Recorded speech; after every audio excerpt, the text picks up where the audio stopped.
Good morning, ma'am.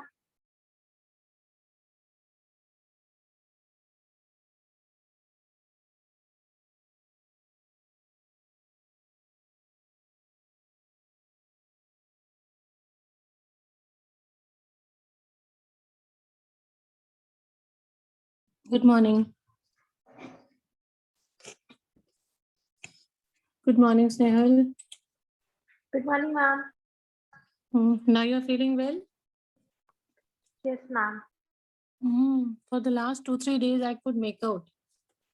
You were not responding. I was wondering what's wrong with you. You are always so active in the class. Your friends like always missing? Ma'am, they might be joining. We just finished Mm. break, so it might take some time. Exactly. Actually, what happens is the meeting gets auto-logged after a few minutes. So I don't get to know also at times. Fine. Early Empire. We had done this. You were there yesterday for the class. Yes, ma'am. Tell me what was the difference in the armies of both of them? Ma'am,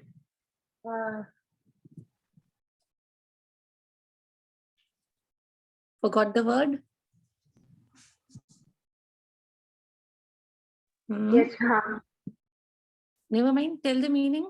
If you don't know the word, you just describe that way.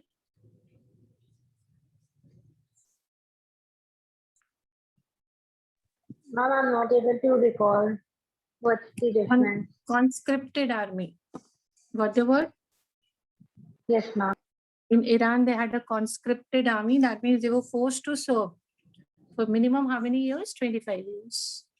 Maybe that day you were not there also. So we had done till 2nd century. Rome is a powerful empire, especially which part? East or west? East. Yes, the soldiers, that is the army is very powerful. The crisis is going to start from the 3rd century. Till now, everything is going fine. 3rd century, we are going to start with the crisis. A quick revision of the crisis in one paragraph.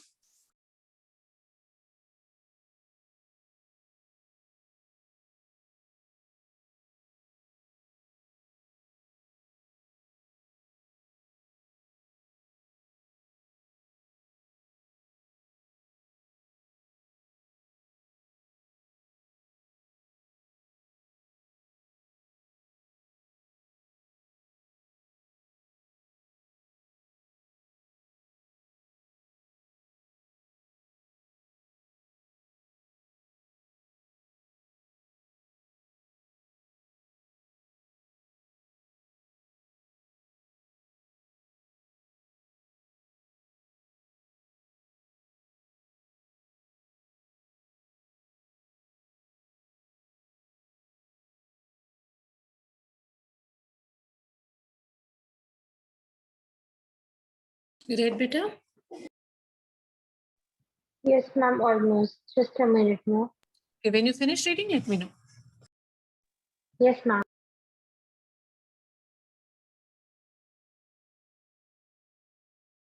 See, beta, the 1st century, the 2nd century, we were reading yesterday that in the 2nd century, Rome was no doubt the most powerful kingdom that we had all around. Everything was going well. The kings were well, they had a large empire, they were even conquering and increasing their territories.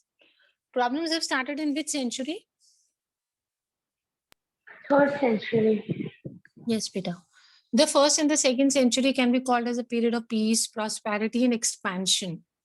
But 3rd century, we are going to have some internal issues as well as external issues. Number one, because the territory had become so large, it had so many borders, so they had to fight on several fronts simultaneously. Like somebody is attacking from one continent, the others are attacking from the other continent. Simultaneously, they had to fight at several places. So this was the first problem which started, that they were what? See, they were fighting on several fronts because the more the territory, the more will be the borders. Yesterday we said that Rome, the empire spread across how many continents? 3 continents. Continents. So supposing there is an aggression, there's an attack on one side, and simultaneously in the other one, supposing Asia and Africa. So they had to fight simultaneously on many fronts. This was the first problem. Let's have it in points. Number two, the most important rival at that time, that was Iran. There we had a new dynasty, new ruling family came up, and this family was very aggressive kind of a family. The Sasanians. Who has come in power in Iran now? The Sasanians. They were very aggressive. They used to attack their neighbors. And after they came to power, the Sasanians in Iran, within 15 years, they had captured quite a lot of area. They were moving towards Euphrates now. There's a famous rock inscription written in 3 languages. That time, the Iranian ruler, his name was Shapur I. What was the name of the ruler? Shapur I. So he has made it right on this famous inscription rock. What did he make them write? That he has already captured a Roman army of 60,000 soldiers and captured the eastern capital of Antioch. Rome, they had an eastern capital. For ruling the eastern part, the capital was Antioch. And he said he has already captured how many soldiers of the Roman army? 60,000. 60,000. So if you see one side, Rome is fighting with Iran. It is fighting with Iran because in Iran, a very powerful dynasty has come. What did this dynasty call themselves? Sasanians. Sasanians. Sasanians. And they're moving towards 15 years. They've conquered a lot of land. The powerful king of this kingdom, that is Shapur I. We have got a rock inscription where it is mentioned that he had captured how many Roman soldiers? 60,000. Yes. So one side, this is happening. Iran is becoming powerful. They are attacking the Roman army. On the other side, we have other Germanic tribes, tribal people that we had. Mainly these ones, the Alemanni, the Franks, and the Goths.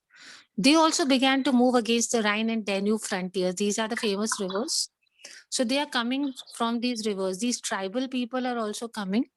And this entire period, right from 233 to 280, so many years, there were repeated invasions of a whole line of province that stretched from the Black Sea to the Alps and the Germany. All these German tribes, they are also moving towards the Roman Empire and they are repeatedly invading, repeatedly attacking them. So one side there's an attack from Iran. The other side, there are tribes from Germany who are attacking them. So the Romans were forced to abandon much of the territory beyond the Danube, while the emperors of this period were constantly in the field against what the Romans called barbarians. Now, Romans had no other choice except they abandoned the territory. They left that territory. They left it for these people beyond which river? The Rhine and the Yes, the Danube River, the Danube River. So these Romans, they said, now let's leave that territory. All the land which is beyond Danube, they had to leave it. The reason was that time, the emperor, he was permanently settled with his army at that place only. He had almost conquered that area from the Romans, that area which is beyond which river? The Danube River. The Romans called these people as barbarians. What were these peoples called? Barbarians. So the rapid succession of emperors, there's one more problem which came in Rome, that is an internal problem. We just talked about 2 external problems. One is that attack from the Iranian ruler. Then second is the German tribes. And third, which was an internal problem, was beta, that if you see, in 47 years, 25 emperors changed. So the rule is changing so frequently. In a span of 47 years, how many emperors changed? 25. That means each king or each emperor is not even ruling for 2 years, less than 2 years. So if the king is going to change so soon, obviously the kingdom will become weak. So we got 3 main crises in the 3rd century. 2 were external crises and 1 we can consider it as an internal crisis. The first external crisis, yes, Piche? Ma'am, how is the fact that the kings are changing so quickly considered a bad thing? Like, Beta, I'll tell you the same thing which happened. I'll tell you the same thing which happened in Mughal dynasty.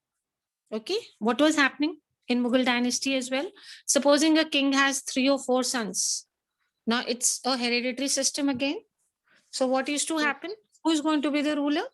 Fight amongst the sons. Generally, the sons killing the brothers and the father and taking over, or keeping them in prison. Something the same kinds. Here, the system was basically the same like we had in Mughal period also. Very quickly, the kings were changing. The reason was the same. It was the fight for dynasty. Earlier, when we studied about the first three Roman kings, they just had one son, or they did not have a son and they had adopted a child.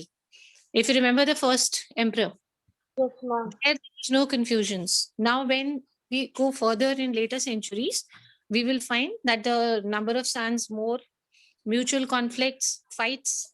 Sometimes somebody is winning, sometimes somebody is winning and ruling. Now that pattern is not continuing, that the eldest son only will be the ruler. Others are also opposing. At places, army also took over at times.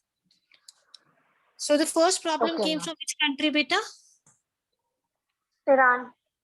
Iran. Iran had become powerful after which dynasty started ruling there? The Sasanians. Yes, the most famous ruler who has even got it inscripted on a stone. That see, I have defeated Romans. What was his name? Shapur I. Yes, beta. And how many soldiers did he capture of Romans? 60,000. Yes, beta. He captured 60,000 soldiers. Fine. And what else he captured? Which place? Which state? Eastern capital of Antioch. Yes, beta. Very good. So this is one problem that they were facing from which side? The eastern side. That yes, basically the external attack from Iran. The second problem that they had was from which country? The Tribes. German tribes. German tribes. Try to remember at least one name of these tribes. The Franks. Fine, beta. You can remember this part only. That's sufficient for you to remember. What were they doing? What were these tribes doing? Then they began to capture these frontiers against the rivers Rhine and Danube. Very good. They permanently settled down. They had permanently settled down at the land of which river? They had decided that yes, we are going to conquer it. Which Danube. area? Behind the Danube River. Danube. So Romans had no options except to abandon that land. They left that area. Romans called these tribals as Barbarians. because they were tribal people, no? Barbaric people. Barbaric basically means Tribal. it actually means wild or tribal, wild people, barbaric people, not cultured. So because they were tribals, the Romans started calling them as barbarians. They were all tribal people, wild people they were. Okay, let's see this gender literacy and culture at that time. Now, earlier we had joint family system. The most important change which came in the society in the 3rd century was the prevalence of a nuclear family. See what problems have come now. The adult sons did not live with their families, and it was exceptional for adult brothers to share a common household. It hardly happened that the elder son stayed with the parents. So the joint family has now become which kind of a family? Nuclear. Good. First point, change in society. Do it in points, like we had 3 points there. Second point, the slaves were included in the family as the Romans understood this. They understood now that we should take help of people for our domestic help. And in the house, what were introduced? Who were included? Slaves. Yes. By the late Republic, okay, the typical form of marriage was one where the wife did not transfer to her husband's authority, but retained full rights in the property of a natal family. Natal family means the family in which she was born. See, the women are very powerful at that time. How are the women powerful? Let's read about what all is powerful with a woman. The typical form of marriage which was prevalent there is that the wife was not considered as what? The husband did not have complete authority on the wife. The wife had all her rights, and she also had a share in the Parents' property. Normally, in most of the societies, after a girl gets married, she does not have a claim on the parents' property. But here, she had a right, full right on the property of which family? Her natal family. Natal family. Do we have this right in India or we don't have? Ma'am, it's started again recently. Very good. Recently. Earlier, it was not so. Earlier, it was believed that whatever dowry or whatever is given at the time of marriage, that is considered to be a share in the parents' property for a girl. But recently, very good that you're aware about the current things. It has been now put by the court that no, if there are 3 siblings, whether it's a girl or a boy, the entire inherited property will be divided into 3 shares. Doesn't make a difference whether the girl is married or not. So same kind of a system we had there, number one. While the woman's dowry went to the husband for the duration of the marriage, the woman remained a primary heir of her father and became an independent property owner on her father's death. Whatever dowry she was getting, no doubt went to her husband's family. But remember that the primary heir of her father, heir, you know, na? What Yes, what do you ma'am. call it? Yes. So she became the independent owner after the father's death. The Roman women enjoyed considerable legal rights, owning property, managing property. In other words, in law, the married couple was not one financial entity, but 2. And the wife enjoyed Excuse me, ma'am. complete independence. Yes, Peter? Ma'am, what does it mean that she became a primary heir? Okay. Like, Hair what means does what this you call in primary Hindi word mean? as, yeah, I'll tell you. Hair in Hindi is what we call as varis. The person who is going to get the property or share of parents, they're known as heir, HEIR, what you call in Hindi as varis. And she is the primary heir, the first one to be given. Supposing there are 3-4 people, 3-4 children. So girls were considered as the primary heirs. They were the first ones, सबसे important wala varis. So they were given the property. And whatever property she used to get from the father, the husband had no control on it. She used to independently manage that property because that property had come from her father's, that is the natal family. The husband had no right on that property.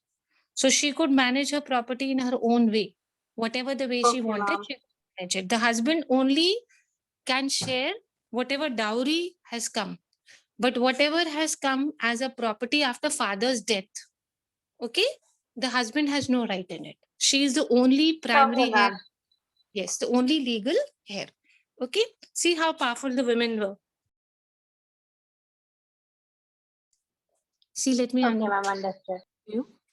The woman remained the primary heir of her father and became an independent property owner after the father's death. See, after father's death, she's an independent owner. She's not going to share that property with anyone. Is it clear, Vita? Yes, ma'am, clear. Okay. So you think women were powerful at that time? Yes, ma'am, they were. Yes, they were powerful. They had so many of legal rights. If we see according to this, they had so many of legal rights at that time. They could manage their own things very well. Roman women enjoyed considerable legal rights in owning property, managing their property the way they want. So in law, the married couple was not one financial entity. In law, the husband and wife now were not considered to be one, but the wife enjoyed complete legal independence. She could do whatever she wanted with her property.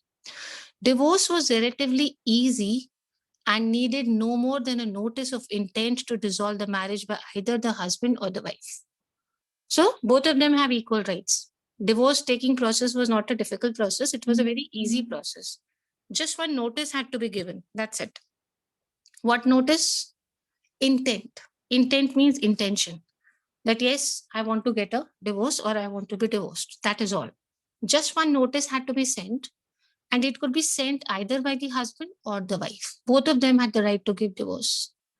On the other hand, whereas males married in the late 20s or the early 30s, women were married off in the late teens or early 20s. So not much difference here also, but there was an age gap between the husband and wife. That is all. Marriages were generally arranged, and there is no doubt that women were often subject to domination by their husbands because age-wise there was a difference. So, although on papers we say there was legal independence, there was financial independence, but most of the time the husbands dominated because there was a difference in the age. Augustine, Saint Augustine, I'm talking about, okay? The great Catholic bishop who spent most of his life in North Africa tells us that his mother was regularly tortured by the father. Similarly, he's talking about other wives in small town where he grew up. So we are talking about which saint?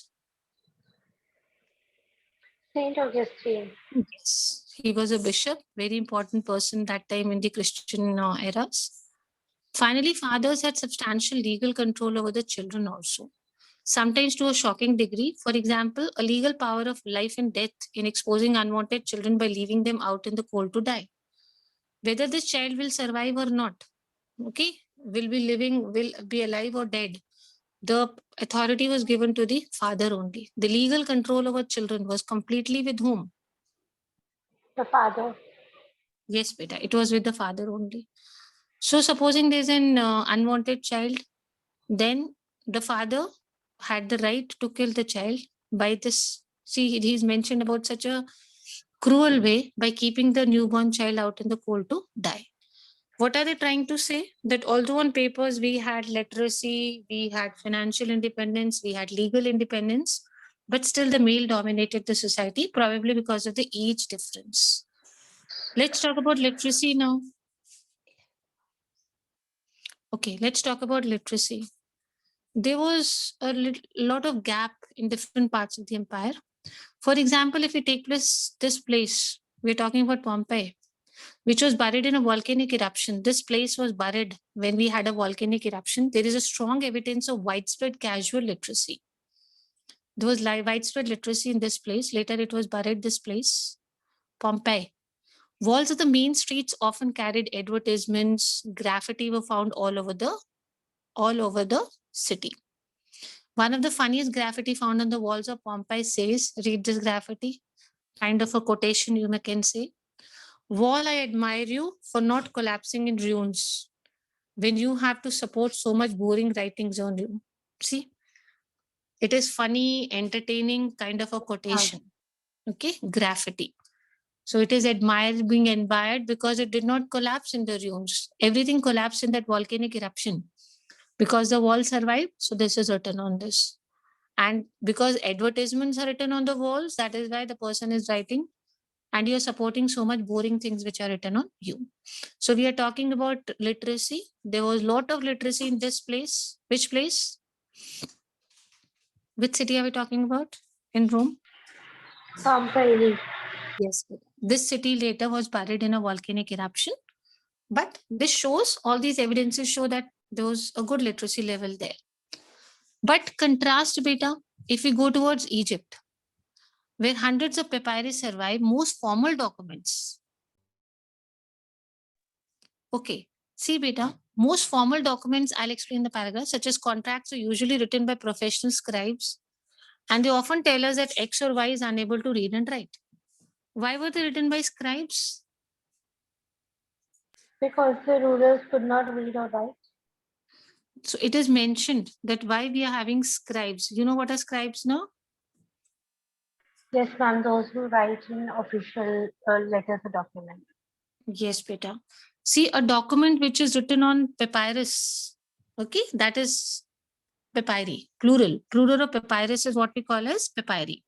And what is papyrus? We had discussed that day. This is a material which is made from a plant, stem of a plant, which is used for writing something. So the documents were written on papyrus material. Plural of papyrus is papyri. So we have got some evidences of papyrus where what is written, scribes were writing all the important contracts because the people were not able to write. Even here, the literacy was certainly widespread among certain categories such as soldiers, army officers, and estate managers. Few people were literate only. They have mentioned which people were literate. Soldiers. Soldiers, army officers, and estate managers. Yes. So we are talking about what the society was in the 3rd century. Some areas like Pompeii, the literacy rate was quite high. In other areas, we just talked about Egypt, the literacy rate was low. and very few categories were lit. Ma'am, Okay. estates are Next. large pieces of land. Yes, Beta, estates are those. If you remember, I talked about the rural areas near the cities which were handed over to the upper class for collecting Yes, taxes. ma'am. Yes, ma'am. So they were basically called as estates or provinces. So these people who used to run them, the rich and the powerful, the upper class, were basically called as the managers, the ones who used to collect taxes from them. The big, huge pieces Okay. of land, sometimes they own them and sometimes they're given the authority to collect taxes, estates. So we have compared Okay, literacy ma'am. in two different areas of Rome. One area we talked about where we had a high rate of literacy. Which place was it? Pompeii. Yes. How do we know that literacy rate was quite high over there? Ma'am, because the walls of main streets of Pompeii often had many different inscriptions or graffiti written all over them. Very good, beta.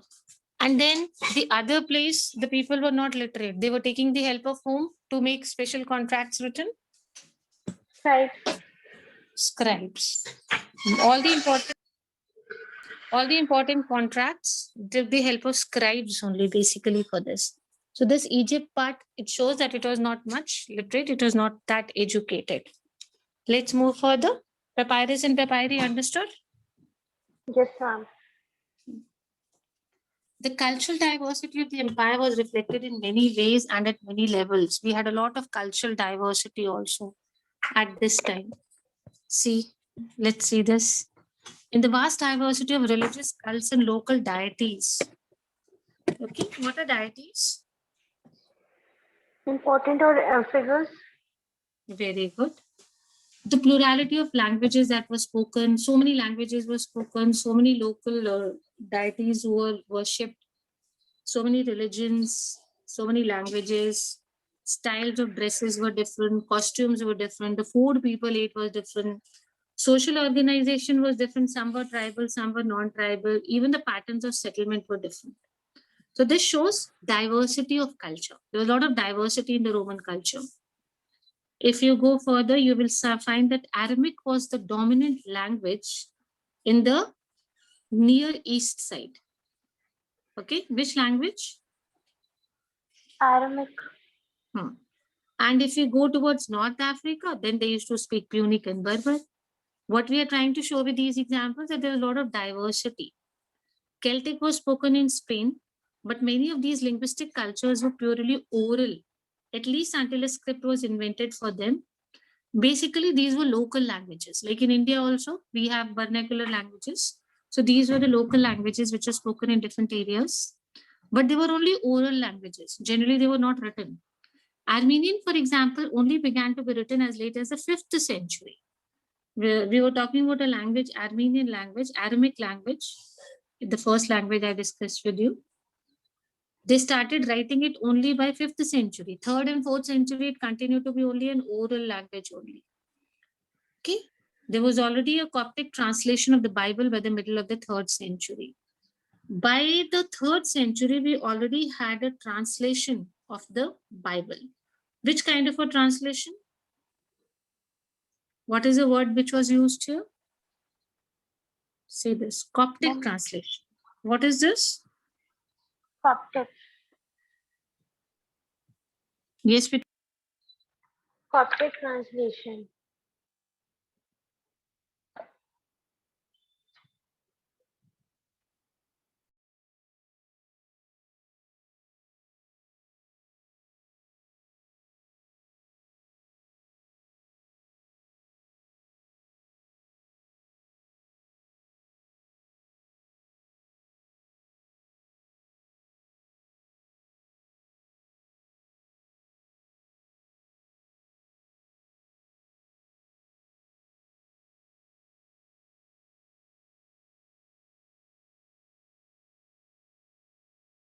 Coptic is one of the Egyptian languages only. Afro-Asiatic language, it is mainly spoken in Egypt. So that means from English, the Bible was already written, translated in which language? Coptic language. Bible was converted from Optic to English to which language? Coptic language. And this happened in which century? Middle of the 3rd century. So Coptic is basically a very old Egyptian language. Elsewhere, the spread of Latin displaced the written forms of languages that were otherwise widespread. Latin was also being used. This happened notably with the Celtic, which ceased to be written after the 1st century. There was another language, Celtic. After the 1st century, we do not have any record of this century, no written records. So basically, this language disappeared. Which language? Celtic. Celtic. So there was so much of diversity we are talking about. There's so much of diversity. So many languages came, so many languages went away, and then we had religions, we had different cultures.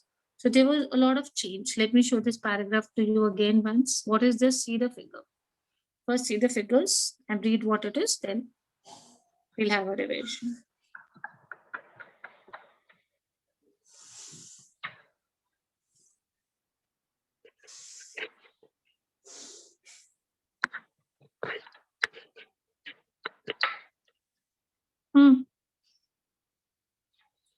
Can you see this place? Yes, ma'am. Which city are they talking about? Edessa. Pompeii, this one. This figure, have you seen this one? Yes, ma'am. I was doing the other one, but yeah. This one. Chalo, let's discuss this. What does this suggest? That those depicted are the wife of King Akbar and her family.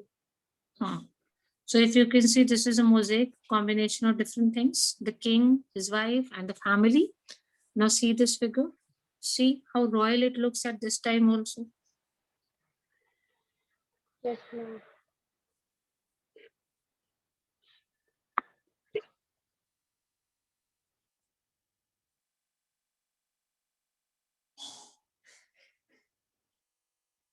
Yes, ma'am.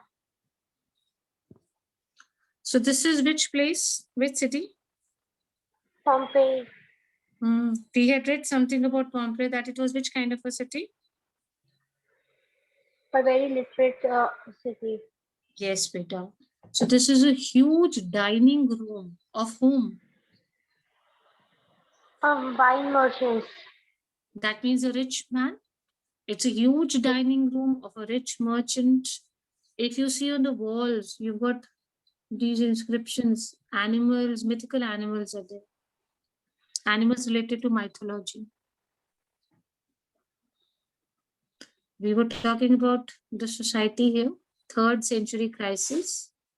Can we discuss the 3 main issues, the 3 main crises that Rome faced in this century? Ma'am, the first one was that there were many internal signs of strains. The second one was in Iran, a new and more aggressive dynasty emerged under King Saffron I, which were known as the Sassanians, who captured about 60,000 of Roman troop army and also the eastern capital of Antioch. They were also expanding their territories rapidly. The third one was a whole series of German tribes attacked, and which were mainly made up of the Franks and the Goths, and and uh, and they attacked places along the rivers Rhine and Danube.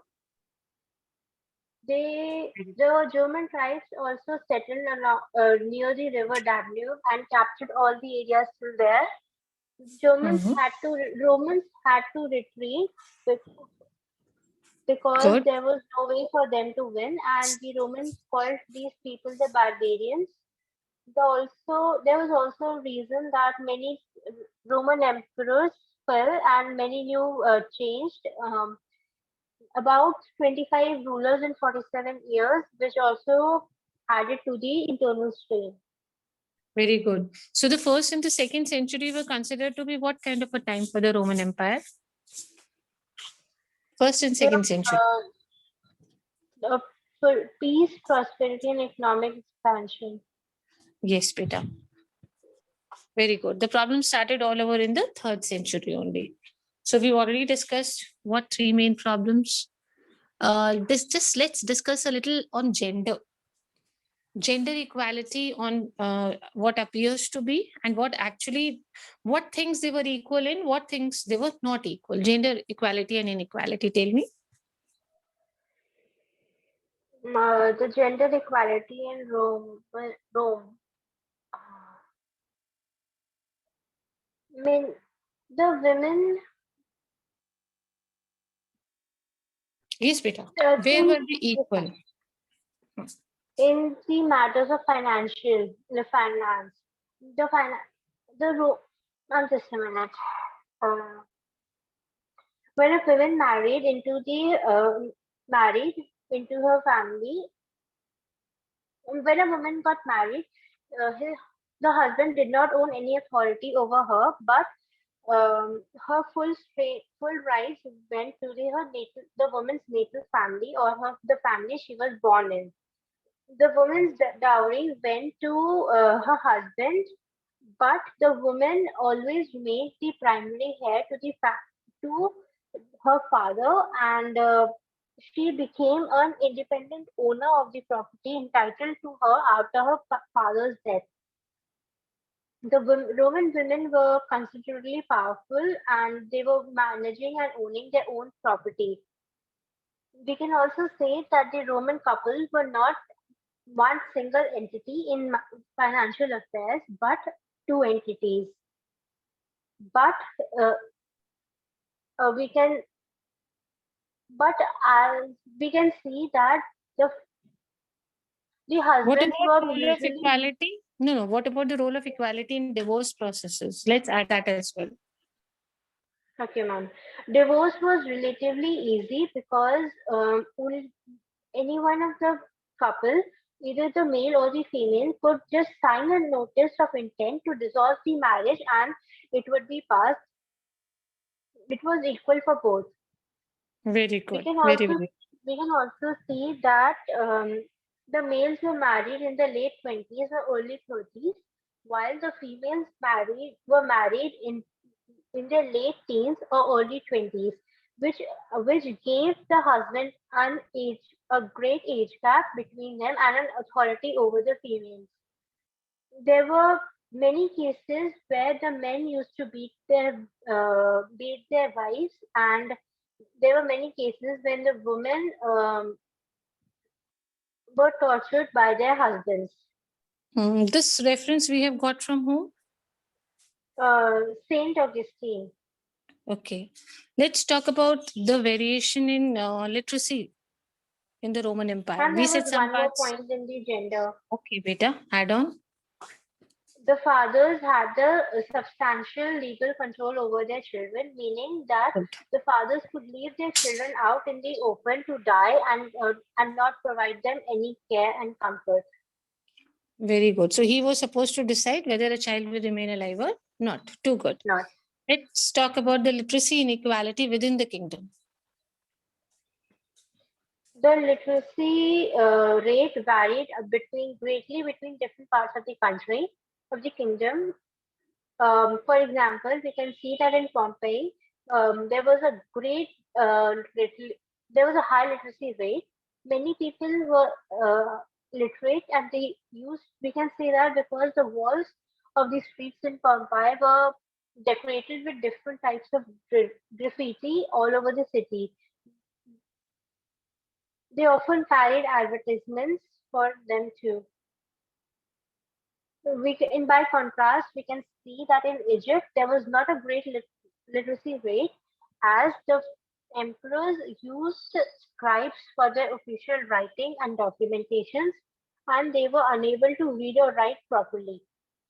The literacy rate could be seen mainly among the soldiers, army officers, and estate managers. Very good. Did we have cultural diversity in the Roman Empire? Yes, ma'am. Give a few instances, examples.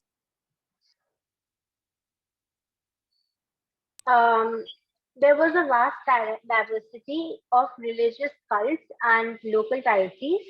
There were many different